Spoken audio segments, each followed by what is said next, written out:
go ahead and start that recording.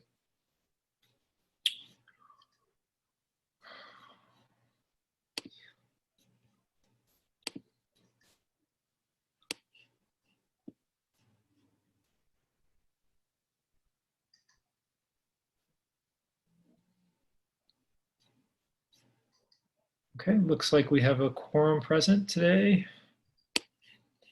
So welcome to the September 30th DAPR meeting. We do have 3 items on the agenda that were listed on the agenda. Did want to let people know if anyone's here for 1235 Dodge, the 3rd item, they will not be presenting, and so the committee will not be considering that item today. So we will hold that at a future meeting.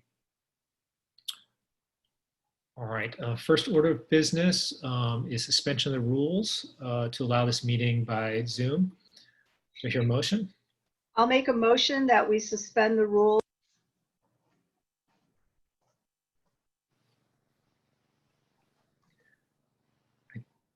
Part of the audio was cut off for me, but I think it was a motion to suspend the rules. I will make a motion to allow member participation electronically or by telephone. Thank you. Is there a second? I'll second. Motion is second. Reminder, all votes are done by roll call with these electronic meetings. So Mr. Griffith, if you could please call the roll. Mangum. Aye. This. Aye. Biggs. Oh, sorry. Aye. Eckersberg.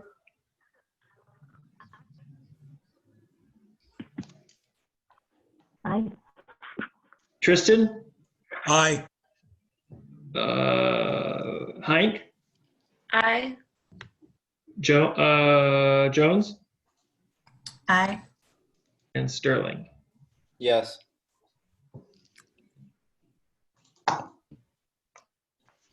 Okay, the rules have been suspended. All right, the first item of business is 1603 Orrington Avenue. It's a building permit to renovate the plaza. Is the applicant present? Yes, I'm here. Yes, you could please introduce yourself and explain to us what you'd like to do. Yeah, my name is Andrew Volkins. I work at Huntsman Architectural Group. I'm the architect for this job at 1603 Orrington. We are in the process of making a series of improvements to this property. The first being the improvements to the stair that we just passed there. It is a stair that's in poor condition. Ownership wants to rebuild it along with the ramp entries at the north and south end of the building. In addition to that, we would like to replace the non-compliant guardrails around the garage entrance ramps that are currently on Orrington. In doing so, we'll also be replacing some of the pavers on the plaza that are in poor condition.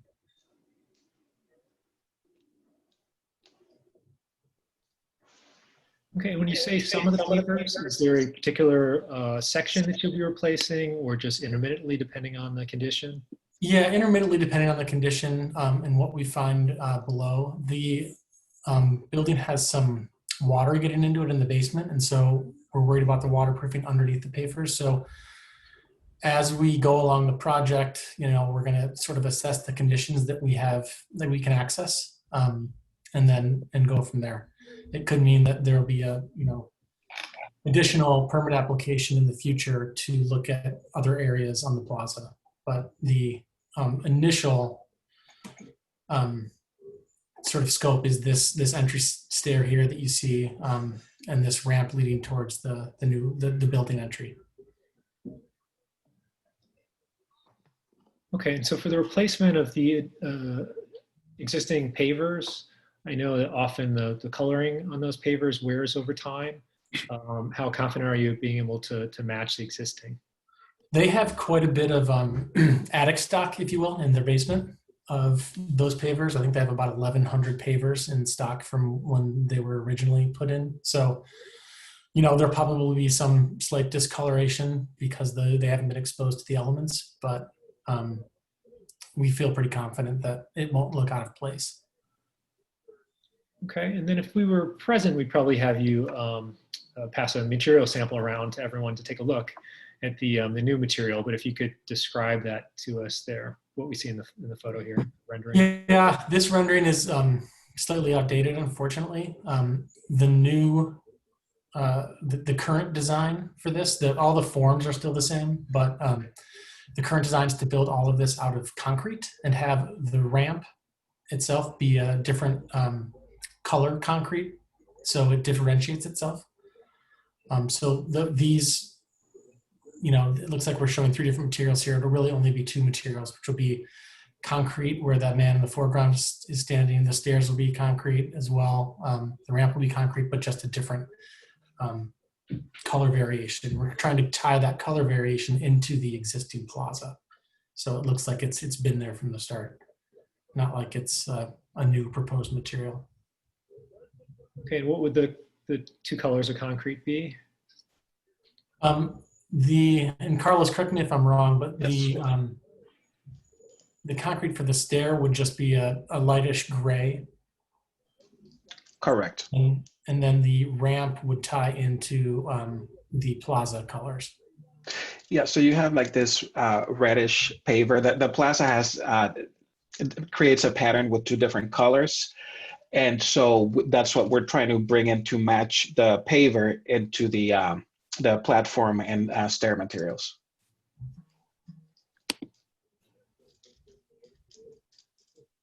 Okay, and what type of scoring are you proposing with the concrete? So the scoring is going to come off from the plaza. So the lines from the plaza will sort of feed into the new stair and ramp. Again, we're trying to make it look like it's part of the existing plaza, which is, already a great place to be.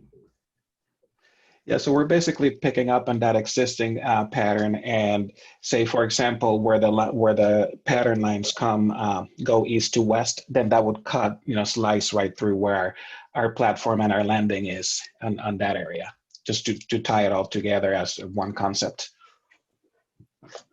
Okay, and just to understand, so you're saying this image is out of date, and so the concrete would just be a solid color as opposed to the kind of ashing that you show here? That's correct. Yes. Okay. So from what I understand, the work on the building and the plaza is being done in phases, which I think has caused some confusion for staff and reviewers. Could you just go through briefly what work is being done in its entirety and what the phases are? Andrew, if you don't mind, I can take that, or? Yeah, go ahead, Carlos. Sure. So yes. Hi, Gary. Nice to see you officially. Yes, phase 1 is pretty much what we're looking at here in the rendering, insofar as the stair, the platform, which are new.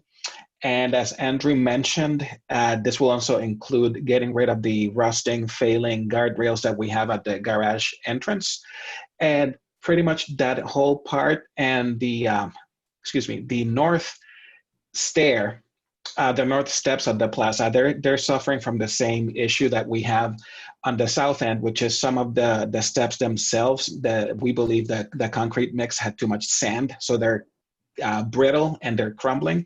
So we're not only replacing the stair on the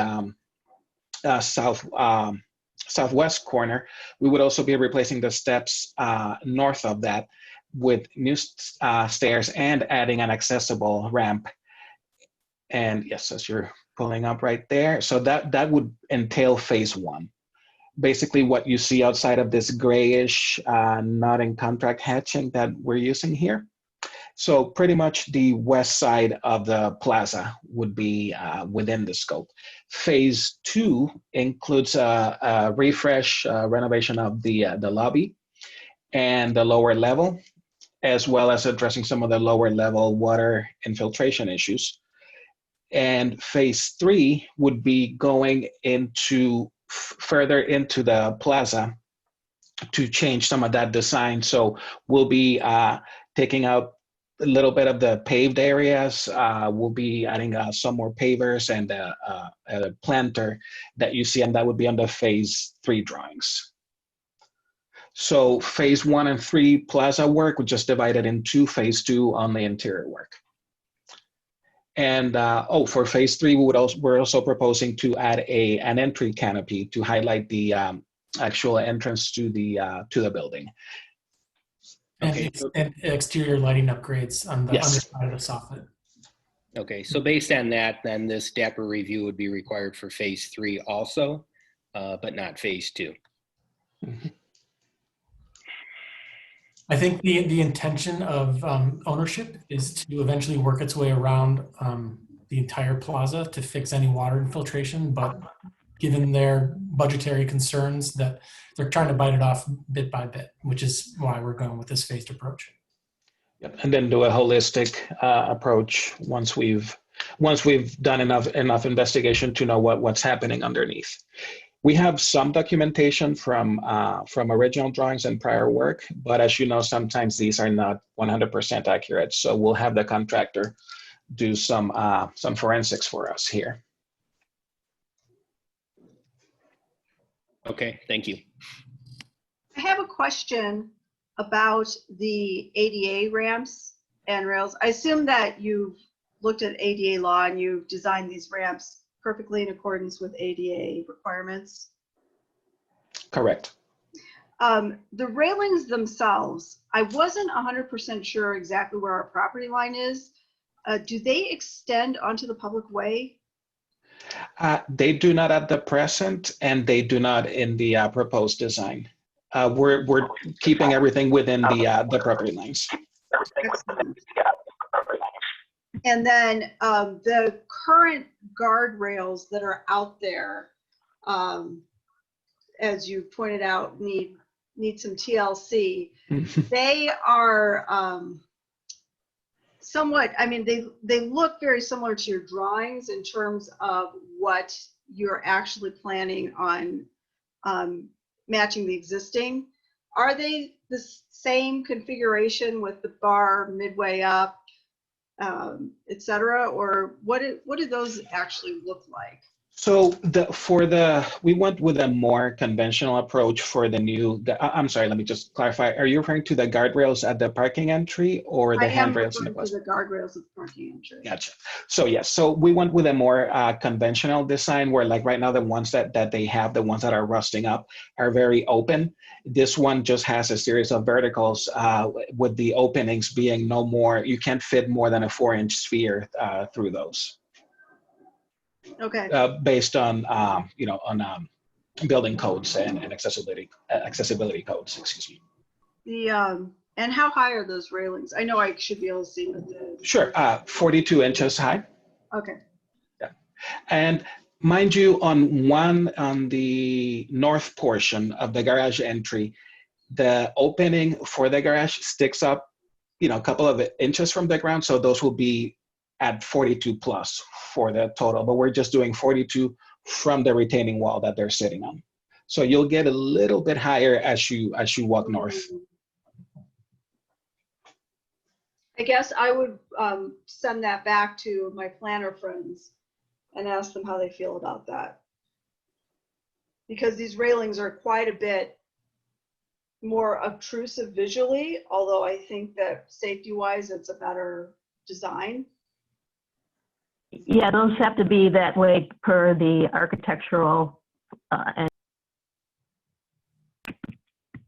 I'm just talking about the height, Ingrid, being 42 inches, but now being 42 inches Right. on top of a 6 to 12 inch curve.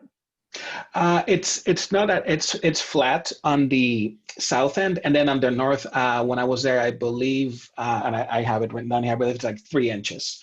And then so the 42 will sit on top of that 3 inches, because the retaining walls just stick up a little bit from the sidewalk on the north end, I should say the north exit, because that's how the cars exit out of there.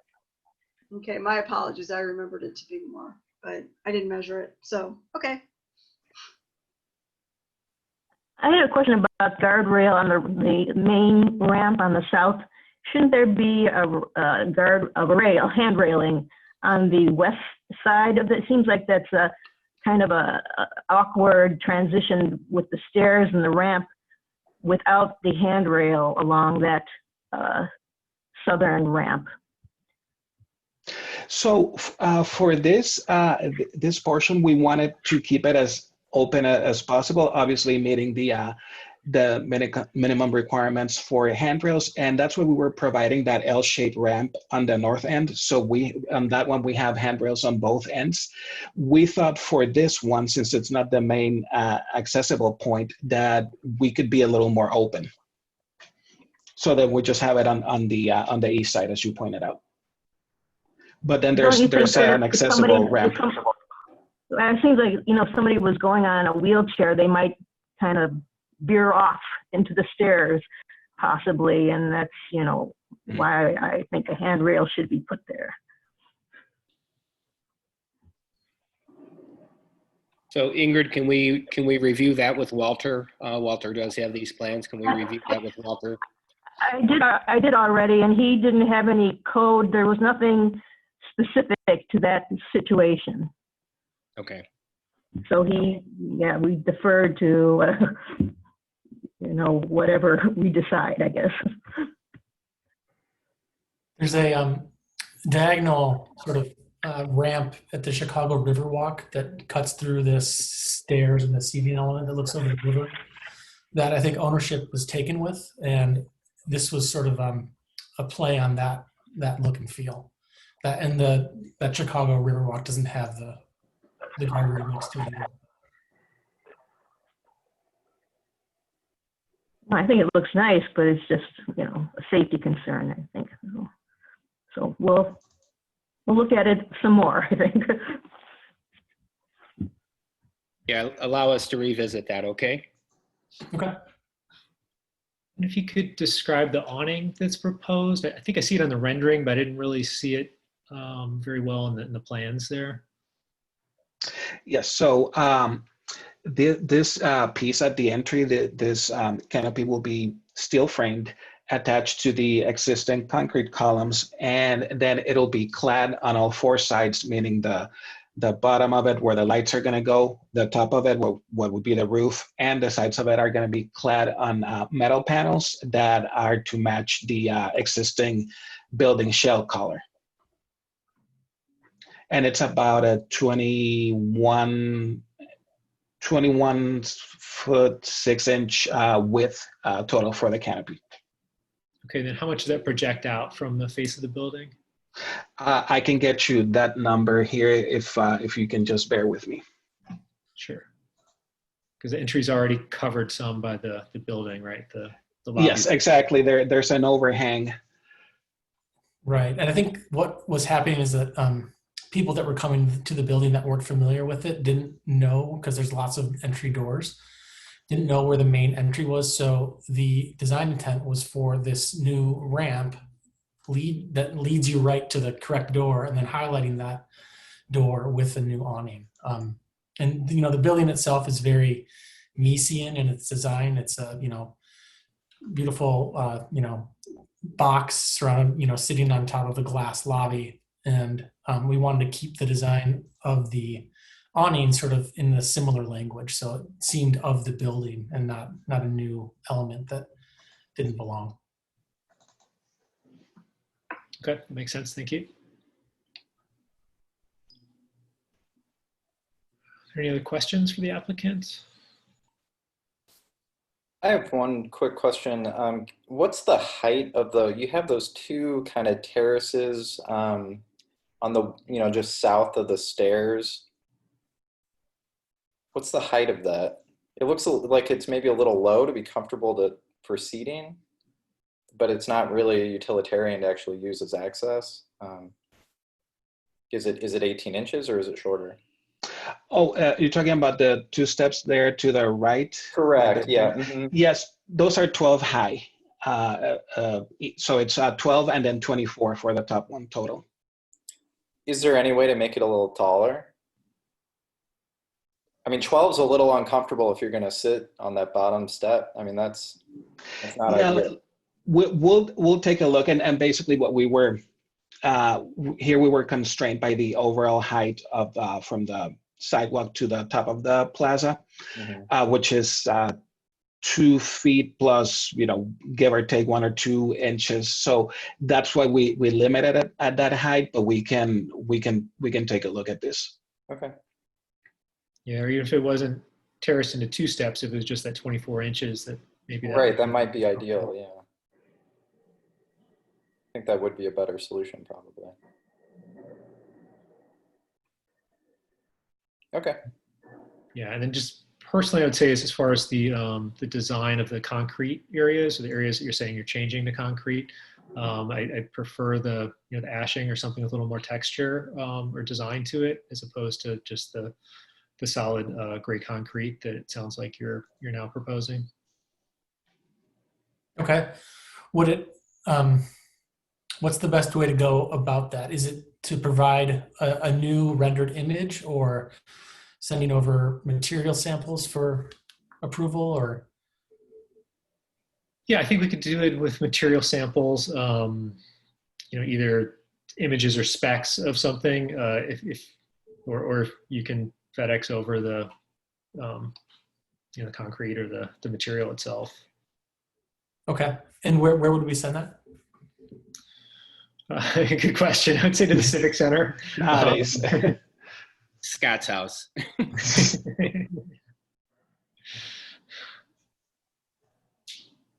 Sorry, just wanted to cut in real quick. The overall canopy depth is 14 feet, and out of those 14, 7 feet stick out from under the overhang. Okay. Did you look at doing just a glass overhead? Something a little simpler that just like a... Yeah, we took cues again from sort of the Mesian buildings along the lakefront and what he had done in the past. Ownership was concerned about glass. It did come up because in the past they have buildings with glass canopies and they have a very hard time keeping them clean. And they always end up, sort of aging and dirtying over time. And so they wanted something that would seem more timeless with the building. Okay, fair enough. Good point.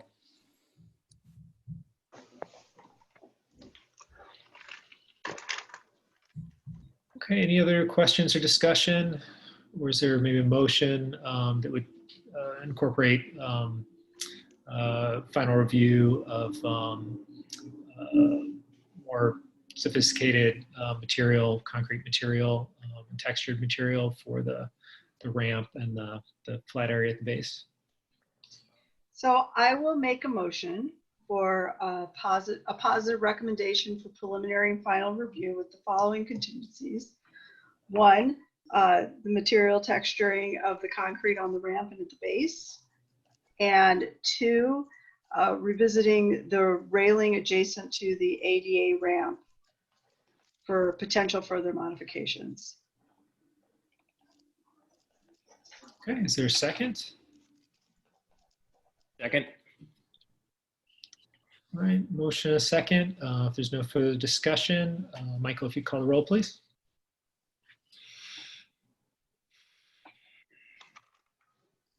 Mangum, Aye.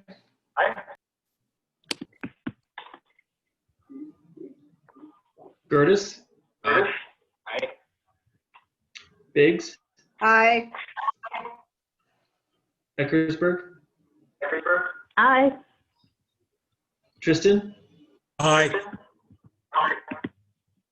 Hink, Aye.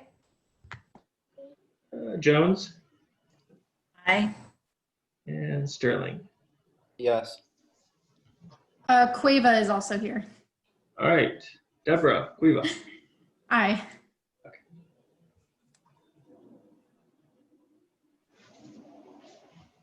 All right, that's approved. Thank you very much, and we look forward to seeing those final enhancements. Excellent. Thank you, guys. All right, next item on the agenda is 800 Greenwood Avenue. This is a recommendation to the Zoning Board of Appeals for a special use to establish a banquet hall within the C2 commercial district. Is the applicant present? I am here. Okay, great, welcome. Thank If you. you could go ahead and tell us what you'd like to do and walk us through your plans. Wonderful. Thank you for your time this afternoon. My name is Andrea Liss, and my special use request comes as a result of the pandemic and the effect it has had on my design business. I'm a longtime Evanstonian. I came here to attend grad school at Northwestern in 1982, and I've lived here ever since. I love Evanston. And I purchased this 109-year-old building in January 2019. It was the Richard Brunet Luthier. If some of you are familiar with Richard, he was here since the 70s. And we went from craftsman to craftsman. And I brought this building back to life as the home for my design studio. We moved in last October, and then COVID hit in March. Because my business specializes in creating custom invitations and branding for special events, and my clients range from the Art Institute and Lyric Opera to the Kennedy Center in Washington, D.C. and National Symphony Orchestra and so on, all my clients' events have been canceled. And everything for 2020 with some postponed till 2021 and 2022. So the inspiration for my idea and this use variation is because I need to do something to help my business survive. What I'd like to do is use my designs, and I'll go through those pictures that you're showing right there as well. I'd like to use the showrooms and the courtyard terrace as a small venue for refined micro events, such as rehearsal dinners, bridal showers, anniversary celebrations, those types of intimate, small social and business gatherings. And I'll be working with a preferred list of local caterers for food and beverage. What's nice about this for me is it's very in synergy with the rest of my business. I already know all the event planners in town and caterers. These are people I've worked with for years. I've been in business for 29 years. So this is the concept, and I can take you through a little bit just, and then I'll go through some of the specifics of operations that we have in mind. But if you could scroll back to the very beginning of my pages, please. Thanks so much. Okay, so this is back one more to the photographs. There you are. Okay, so the building is on the corner of Sherman and Greenwood. It's right up against the tracks. And the entrance is this space that you see, I don't know, it's near the courtyard, that's the front door. And then you can see the terrace space through the archway. And then if you go to the next picture, you'll see what the interior looks like. And there we go. So that's where the front door is, and it opens into a foyer, and you can see the foyer below. It didn't look like this when I got the building. And then you see the two rooms that are the showrooms. These are currently my design showrooms. My clients previously came here to look at and work with me to do designs. The French doors you see in the bottom right-hand photo in room 2, that leads into the terrace. Little fun tidbit, this building did hold the Evanston Arts Center from 1946 to 66. And this room with the with these French doors was a spray booth. So in terms of specifics for venue operations, we're anticipating between 10 and 50 people. The sweet spot that I've been told by the different caterers and professionals that I've had come out and look at the space is about 20 to 30 people. And the duration of the events would be between 2 and 6 hours. Generally, small events such as this would last about 2 to 3 hours. The 6 hours is in there to talk about setting up and tearing down. In terms of hours, we're thinking for evenings from 5 until 10, with midnight as the cap, and luncheons could be from 11 to 3. Employees, we would do food and beverage by independent caterers and with a staff of between 2 and 6, plus 1 or 2 staff members from my company, meaning me, and then perhaps if we need someone else on site. Transportation, I'm right at the Dempster L stop. There are 2 Park Evanston zones right in front and down the street. I have 2 spaces in our own driveway on the south side of the building, and we would use valet parking as needed. We would instruct all guests and valet to not park on the adjacent residential streets. There's really no need for that. In terms of sound, we anticipate limited use of amplified music. These are really small events. The space lends itself to these very intimate, people aren't wanting to entertain in their homes for COVID fears. And so this would be a place where it feels like home, but it would be in a public space. We have group service 2 times a week as it is. And in terms of impact on neighbors, this is something I'm extremely sensitive about. I live here, I live in Evanston, it's my community. And the building is on a commercial street. I don't know if any of you have been around here or perhaps were able to look at it, but it clears out after 5 o'clock. I'm usually the only person here working. And to the east, we face the train tracks. All my immediate neighbors are commercial buildings, and the space is small and residential in feel, and the concept is to keep it small and intimate and a place that feels like home. I don't know if you guys want to ask questions. I have some diagrams in the presentation that go, showing how we might lay out the space, both inside and outside. And I can take you through those or start opening myself up to any questions you may have. Thank you. I just have maybe a couple questions. So the floor plans are showing a portion of the building. Do you occupy the whole building, or are there other tenants? I do occupy the whole building. So I purchased the building, and I also have my office and workroom. I have a full workshop where we make everything here right on site. There's a space at the, let's think, south end of the building that is for rent right now. And so I would have a tenant, my own tenant in that space. We're looking for an office, someone in an office, type of office work. Okay, thank you. And then the numbers, I know you've capped it 50 participants. Is that based on COVID, or is that based on the space and what you think would be appropriate even after COVID? It's based on COVID, but it would be even after COVID. The space doesn't lend itself to more than that. And we work with an architect and also event professionals who are accustomed to doing these events day in and day out for years. And so what we show is really the maximum that it would hold. But it's going, the code says banquet hall, which I smile because it's not really, that's the code, but it's a smaller space. It couldn't hold anything beyond what I've shown. Okay, thank you. So you stated that there's, you're only showing partial floor plan here. Is there another restroom available for patrons here? Or is this there is another bathroom. It is not to the beauty and renovation. It's it's not the same. So there is another bathroom in the building, but this would be the one that we plan to use for guests. But the guests would have access to that second restroom? The reason that I ask is that there is a change of occupancy, and the plumbing code and the building code actually conflict a little bit here, where meeting the true intent of the plumbing code would require the 2 restrooms. Okay. So if that second restroom is available, then that should be part of your plan.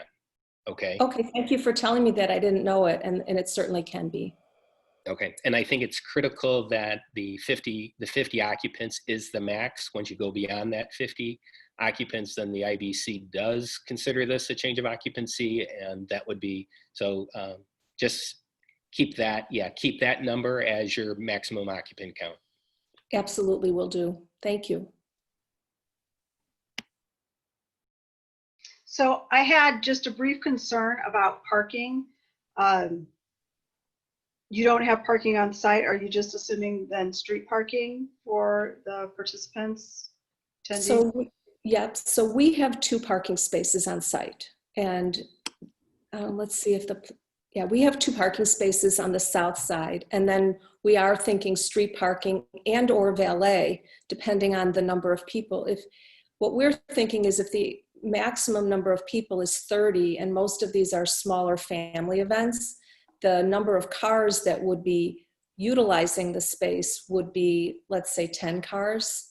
And at the time of day that we're talking about doing it, all spaces are available. So the space, it's zone 2851 is right in front of me. There's 10 spaces. They're empty after 5 o'clock, as is zone 2852, which runs on the west side of the L tracks along Sherman Avenue. So there's more than enough space. Plus Sherman Avenue, there's a few more cars that end up parking south of Greenwood on Sherman, but there's plenty of space for parking. So I guess my concern is that if you're talking about 20, 25 people and they're not all individually driving, that this parking thing is probably manageable for the neighborhood to absorb. But if you're talking about 40 people or 50 people, that would just simply be really intrusive to everybody. So I think it's important that you focus on the smaller venue use, which I think you are doing. But this is something that if there is an issue that develops, we may have to look at developing some sort of valet plan for it. Absolutely. The company that has been recommended to be by all my colleagues in the industry is VIP Valet. And so they will be part of the team that would be on our preferred vendor list. Most of the kinds of clients that I already work with and have would want valet anyway, even if it was a smaller event, for the graciousness of it. And it's usually complimentary valet by my clients. And so I would absolutely be happy to do that. And then you mentioned amplified music. Were you considering that for the courtyard, I'm assuming? Well, the courtyard, or if it was inside, there might be a piano, like a keyboard or a violin or something like that. I put it in there because I felt it was responsible to do so. We don't think there will be a lot of that given what it is, but it would be yes, courtyard and interior on a limited basis as these people that have their events here might desire to have it. So I guess I would ask some of my colleagues, I think it's probably wise to put time restrictions on amplified outdoor music, but I'm not sure what the best choices would be. So what do you think would be reasonable hours for that?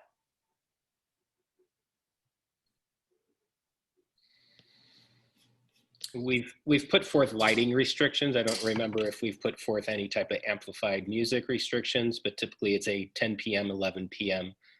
Restriction.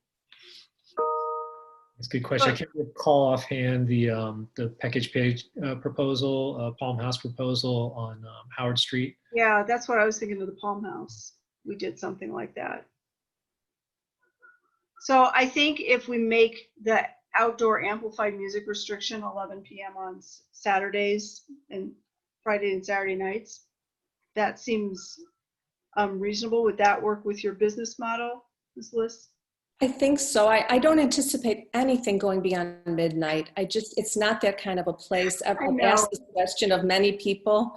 So, I have to rely on what you're saying in terms of what others have done or how it works best. Does Space have such a thing? That, how they're doing outdoor now, I wonder. Yeah, I don't recall. I know for their temporary thing this summer, I don't think there were any restrictions put on that.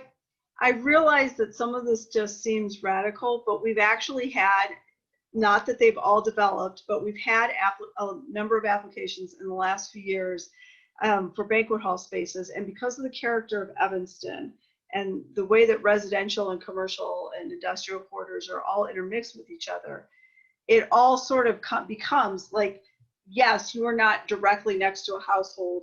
There's a house less than 100 feet from you. You're embedding this in an area that's commercial, but is really, really close to surrounding residential. And your business model doesn't seem as if you're going to have like a huge issue with parking or a huge issue with amplified music, but it just seems prudent to make sure that should there be a problem that develops, that we can fall back to, here are the restrictions that were agreed to. And they also protect you so that if it's Saturday night and you have a not incredibly loud but audible outdoor music playing at 10 p.m. and you're setting it at 11 p.m., then you have that ability to say, look, I have the right to have this option until 11 p.m. rather than just leaving it wide open to everybody's judgment, because residents come in all levels of tolerance for different types of things. Mm-hmm. So I understand that your business model does not necessarily result in a very obtrusive presence to the surrounding area. I'm just trying to make sure that the guidelines are there for your protection and for ours, because it will be Scott and Gary that get the complaints. And then we just say, look, this is a standard that we've used at other similar facilities, and you can feel comfortable at 11 p.m. Friday night. Music will no longer be a problem. So that's all.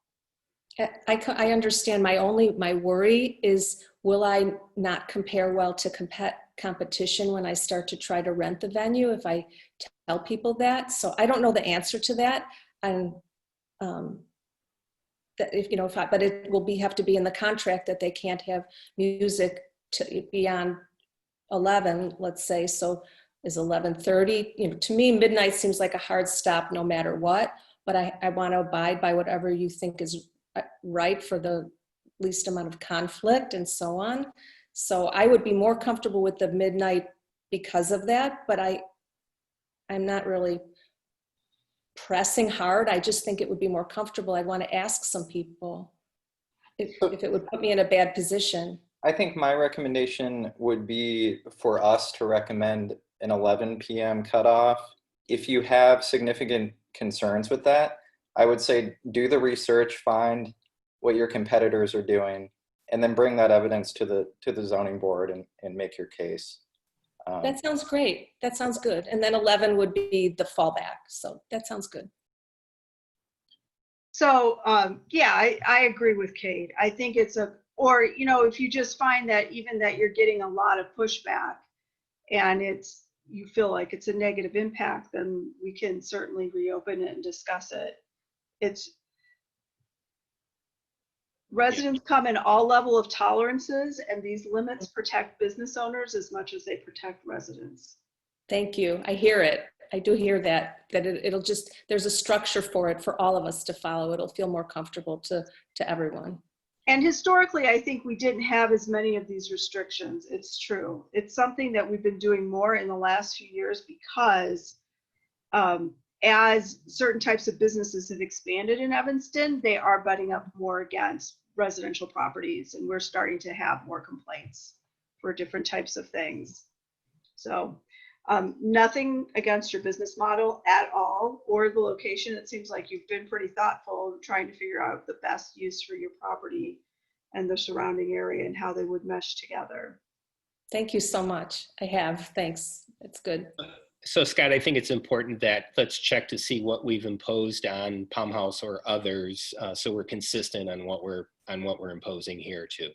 I would agree with Look that. at the ordinance for Palm House, and the hours of operation were until 11 p.m. on weekdays, and then midnight on Friday or Saturdays.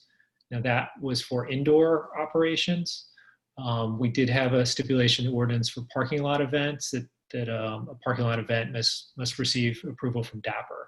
So I don't believe we've seen any of those. I think it's still under renovation and construction at this point, so I don't believe it's operational at this time. But that was the precedent, at least on that project. Okay, so based on that, I think that the 11 o'clock that Kate suggested is appropriate. So, but when they said but midnight on Friday and Saturday, could mine also have that? That was for interior amplified music. Yeah, I think they were picturing larger events, louder, probably more loud events. Yeah. They weren't picturing rehearsal dinners. They were picturing wedding receptions, type of thing. Yeah. Yeah. So I think interior seems reasonable to go to midnight and 1, and then exterior cutoff at 11 p.m. interior on Monday through Friday, and midnight Monday through Thursday, midnight Friday, Saturday, and then exterior to be an hour earlier. So I don't have to repeat those things and mess them up.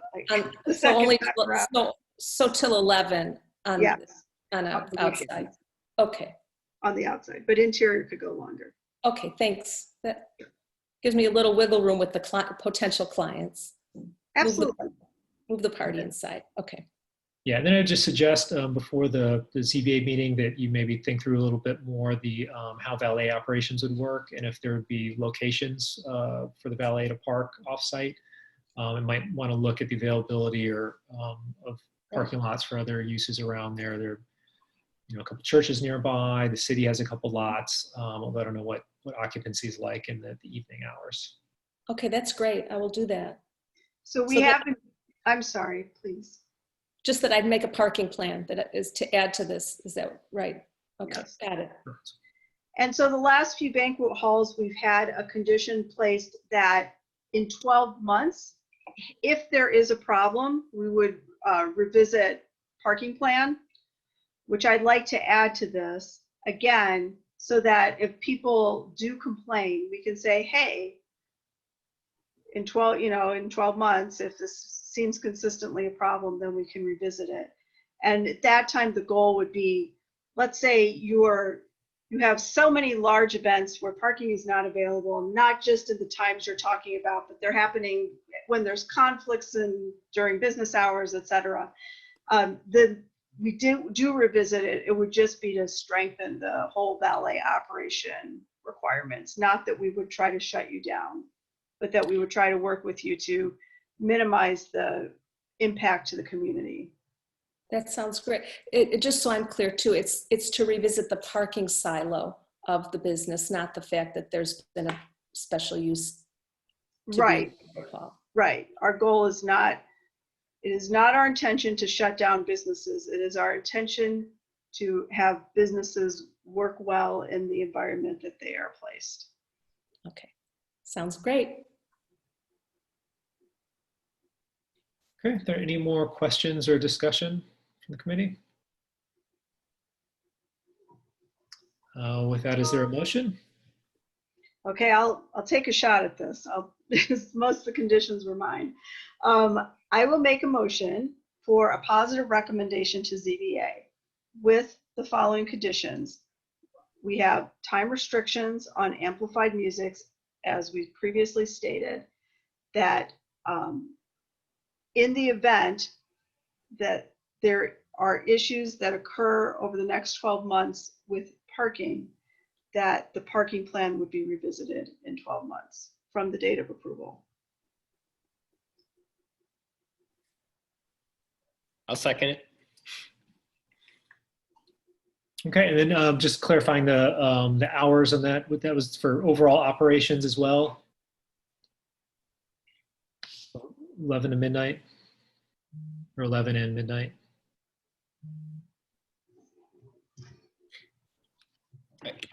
That was the Palm House example. Was overall operations until 11 p.m. weekdays and midnight on weekends.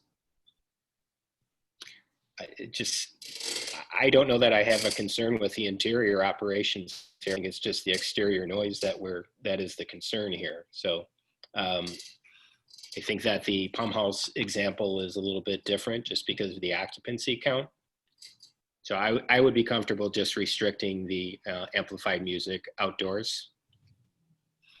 Okay, well then that's the motion. Any other discussion? May I ask a question to be sure I understand? Sure. Or is the part closed for me? Just so Mr. Gerdes, what he's saying is the restriction will be specific to the outside in terms of what is written, that we're restricting amplified music. He is making that friendly amendment, and I am comfortable with that. Okay. Yeah, and again, this is the recommendation from our committee to zoning board. The zoning board will review it and make a recommendation to city council with proposed conditions. And then the final ordinance, the city council's ability to approve or deny or add or modify conditions. Okay, I understand now. Thanks so much. Sure. All right, I think we're ready for roll call. One question. Did somebody second that? Yeah, Gary seconded, yeah. Okay. One question. What hour did we settle on for outdoor activity, outdoor music? Was it 11 p.m. Monday? I think Sunday through Thursday was 11, and Friday and Saturday was midnight. Is that true, or was it 10 and 11? I'm sorry. Good clarification, Michael. Sorry, I got lost there. Yeah, I think 11 to midnight were what was specified, and that lined up with the Palm House. Okay. Okay. Mangum. Aye. Gertis, Aye. Biggs, Aye. Eckersberg, Aye. Tristan, Aye.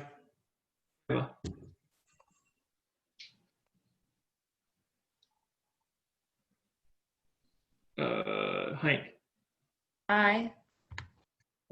Jones, Aye. Sterling, Yes. and Cueva, Deborah? Aye.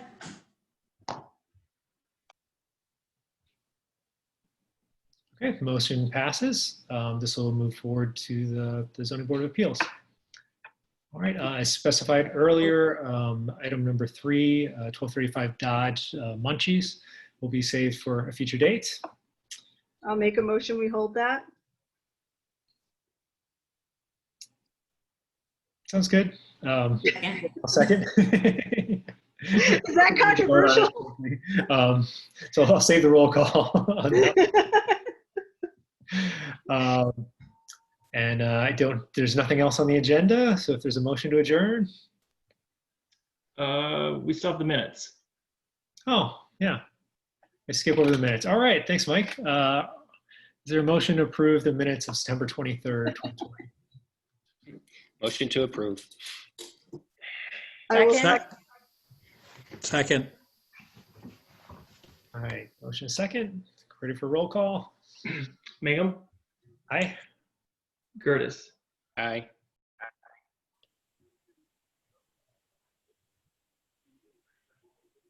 Eckersberg, Aye. Tristan, Aye. Cueva, Aye.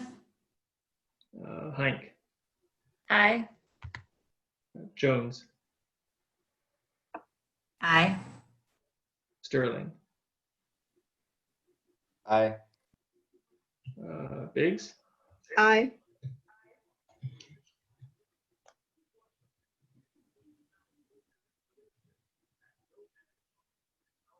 All right. Minutes have been approved. Unless there's anything else I skipped on the agenda, we could have a motion to adjourn. I'll make a motion, we adjourn. Second. All those in favor? Aye. Aye. Aye. Opposed? All right. Thanks, everyone. Thanks. Thanks. Do we have a meeting next week or is that previously canceled?